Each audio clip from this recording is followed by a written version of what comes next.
Hey, Mike and Linda. I'm here at the house. This is Tony Lucchini with Lucchini Trujillo Structural Engineers in Albuquerque. He's been my go-to guy now for some time, and he's here to talk to you about this here house. So take it away, Tony. All right. So as you can tell, I was in the crawl space,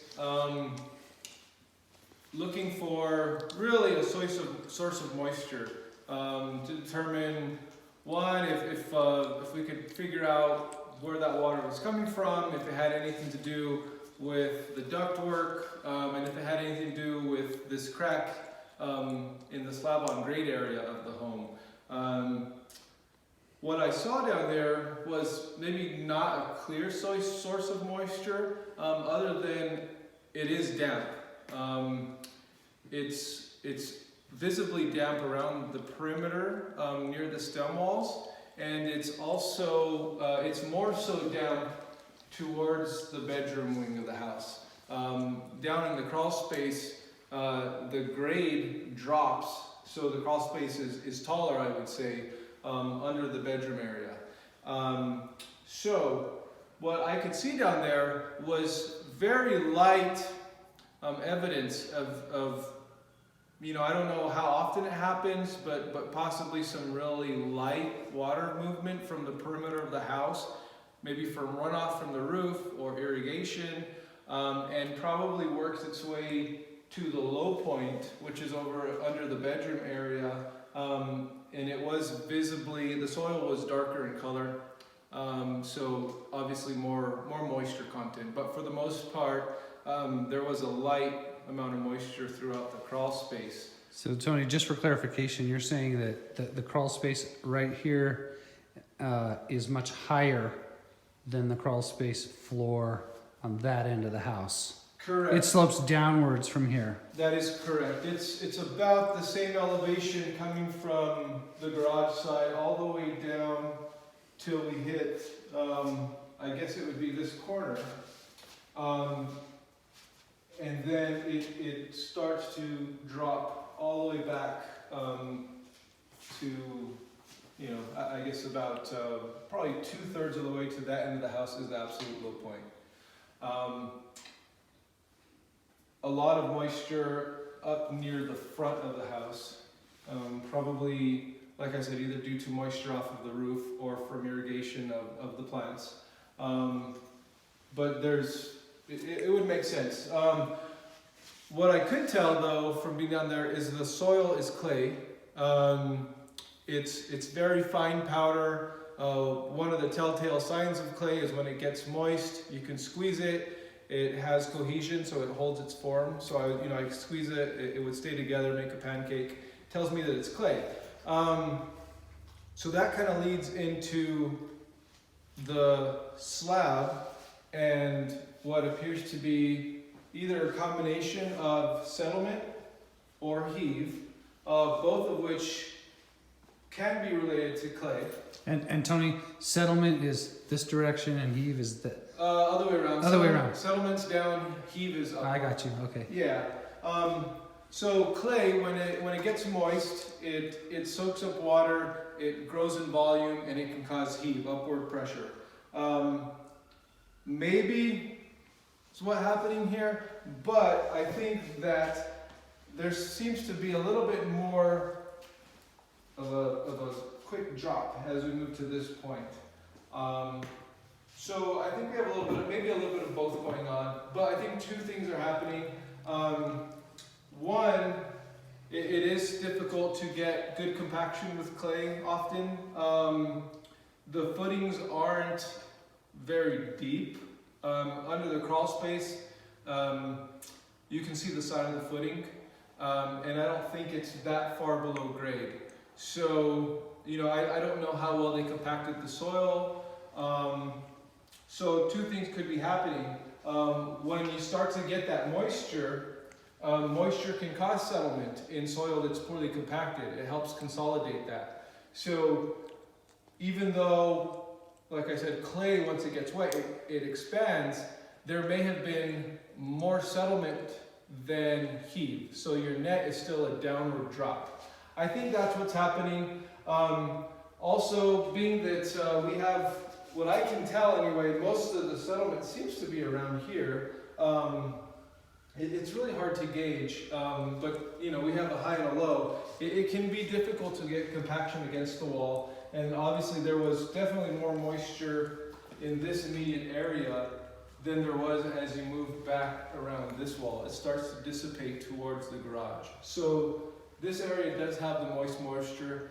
It is closer to that low point where it seems to be almost visibly wet. So we would expect to get more soil consolidation right along this stem wall. So I think that's probably what's happening in this floor. The soil, you know, clay, loose soil and clay, it's just going to cause a lot of subslab movement. It's not going to really affect the stability of your home. It's just an ongoing aesthetic or sightly issue.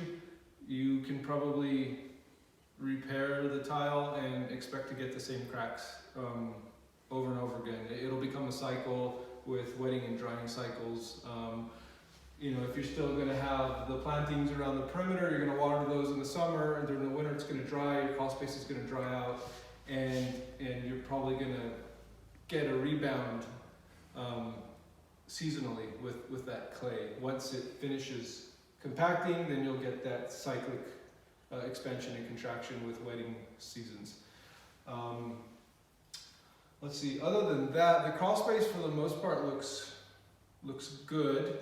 I did not see any evidence of actual differential settlement in the stem wall around the perimeter. Granted, most of it was covered with a really thin layer of insulation, like styrofoam. Where it was exposed, I couldn't tell that there was any evidence of movement or significant cracking. Similarly, the exterior, I didn't see anything that was significant. One area that I do want to point out is in the far back bedroom.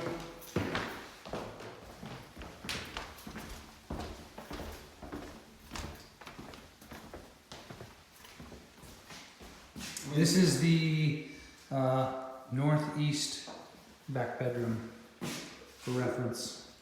There is a lot of unevenness to the floor. I couldn't make it to this corner due to the ductwork, but based on the fact that the perimeter walls seem to be stable, meaning that I don't see any visual evidence of stress coming off of corners of windows or doors, this seems to be a problem inward of the foundation. So either a problem, most likely a problem with framing. Can you describe what you're seeing that indicates a problem in here? Just the sudden drop over here. To me, in times when I have seen, I would say a flexure crack in a joist, it typically causes a sudden change in floor height. And usually that's due to somebody put something really heavy on the floor at one point. And what you get, right, you get bending of that joist, and sometimes some wood is better than others. You might have a knot in that joist, and that can develop a higher stress and induce a crack. And then what happens is that, if you can picture that as the grains of the wood, they slide and they crack, and then they stay like that. They can no longer rebound once that happens. So that deflection becomes permanent. It probably is just one joist, but there may be some type of crack. Just to let you know, I didn't visually see it, but that would be my, I think that's probably what's happening based on experience in other projects that I've seen. And again, that is just because you see some difference in our floor height here. Mm-hmm. Yeah, this area seems to be level coming out of the hallway, and then it kind of drops in this area. You know what's interesting is I can almost see it in the shadow. The shadow line starts right here at the ridge, right? The light from the window is bright Here, step around here so you can see what I'm talking about. Let's see if you'll see this. See, you see how the light sort of stops on that So line, it's right there, yeah. indicating the high point. The high point. Yeah, Yeah. that's unofficial science right there, people. Unofficial. Yeah. And you never know. I mean, like I said, I didn't actually visually see it, so there could be a potential that this is a column in your crawl space and you're actually getting heave there. But it's unlikely. It's more likely that you're having some what we call creep, is permanent deflection in the joist. What did you call it? Creep? Creep. Creep, yeah. Okay. So it's kind of like the visual aid I was giving you. Yeah. The fibers in the wood start to creep. Got it. And once that happens, they don't go back together. So that deflection from a piano, for example, the floor deflected downward, even if it didn't crack, if it's there for long enough, those fibers will creep and permanently stay that way. Got it. Yeah. Did you see anything that would lead you to believe that was the source of the dirt in the duct? Not something you could point at definitively. I would be surprised. Where the duct hit the stem wall. So if we go back over here.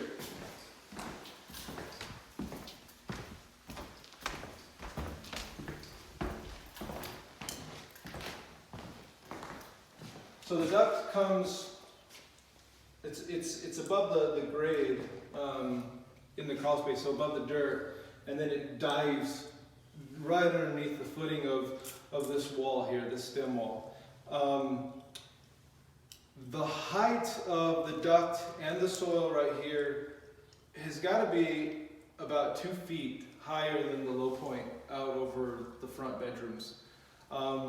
So in my mind, for there to be enough water and water pressure down in the crawl space to move this way, again, most of your water pressure is going to be at the bottom. So up here, it would be relatively light pressure, but for that to cause soil to work its way into the ducts, just does not quite make sense to me. The crawl space would have to have been absolutely flooded at one point, I think, for that to happen.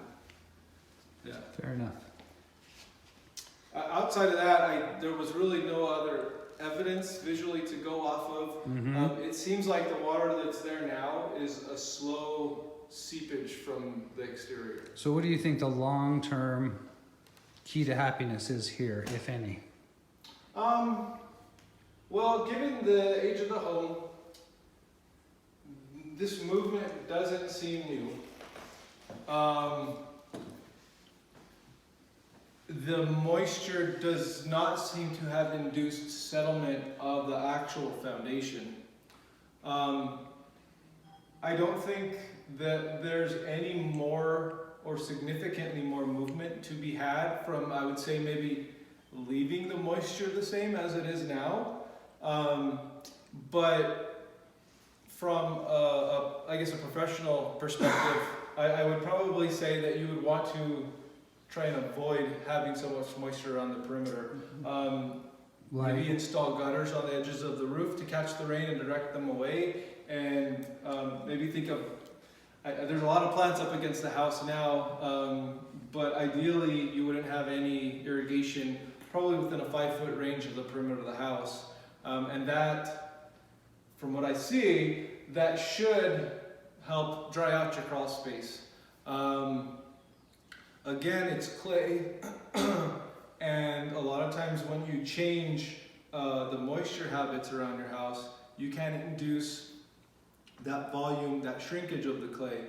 So if we do redirect all this moisture that's, I wouldn't say consistent because we're in New Mexico, but has been there consistently over the life of the house, you could induce more drying than is ever seen, and possibly cause new movement. So controlling the moisture can be a double-edged sword.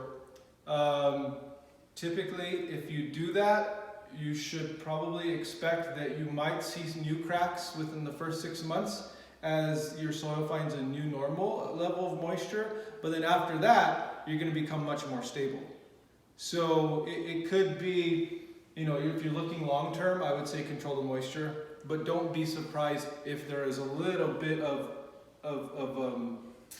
a foundational adjustment and related cracks, just as it balances itself out. That makes sense. In the spectrum of what you see, where does this fall? This issue and your general opinion of the house, 10 being a disaster that needs to be torn down, and 1 being perfect in every way. Yeah. This is all aesthetic. It's not going to cause anything to fall down. So as long as you're okay with potentially always having cracks in your tile here, even if you were to tear this up, put something new down, probably going to reform. If you're okay with that, structurally it's a non-issue, it's aesthetic. I suspect that you might have a structural issue with a joist or two in that back room, because I think that probably warrants a look or a repair. But it's relatively minor in the size of the house. So I would put everything at, what was your scale? 1 was best. Okay. 1 was best, 10 was worst. 10 was worse? Okay. Structurally I'd probably put it, closer to a 3. It's pretty good. Mm-hmm. Again, it's not a new house, so you can expect some typical wear and tear. It's a wood structure. There is moisture. There is likely areas where you have a little bit of moisture deterioration of the wood. You really got to go, with a fine-tooth comb around the whole thing to find all of that. But something that's for the age of the home, for the type of construction, it appears to be in really good shape. It's one of the better looking crawl spaces that I've seen. Just crawling down there in houses that have framing that is significantly undersized, typically you see a lot of permanent deflection, and I didn't see a lot of that. Granted, my focus was mostly on the moisture, but none of that caught my eye. So I would say it looks to be pretty good home and pretty simply built. Your roof framing appears to span trussed roof, I would guess. Probably have a relatively continuous bearing line down the front and down the back, and that's about it. Pretty straightforward. Yeah. Well, I can't think of anything else question-wise. I think that about covers it. Yeah. Okay. Yeah. Right. The biggest mystery is still how did the dirt get in the the ductwork. Right. Well, we may never Can't know. figure that one out. All right. Thanks, Tony. Thank you.